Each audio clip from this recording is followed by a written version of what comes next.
এই ভাই দাঁড়ান, আপনি কোথায় যাচ্ছেন? কেন ভাই? নামাজ পড়তে যাচ্ছি। নামাজ পড়তে যাচ্ছেন? আপনি আহলে হাদিস না হানাফি? আপনি কোন মাযহাবের? আমি যেই মাযহাবেরই হই না কেন, আমি মসজিদে নামাজ পড়তে যাব না?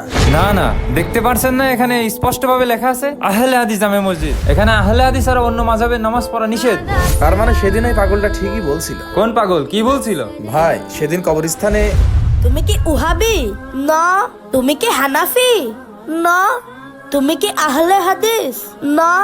তাহলে তোমরা সবাই কারা? আমরা সবাই মুসলমান, এখানে আমাদের কোনো দল নেই। এই পাগল, তুই ওখানে কি করছিস? দুনিয়ার সবাই মিথ্যা কথা বলে, কবরে তো কোনো দলই নেই।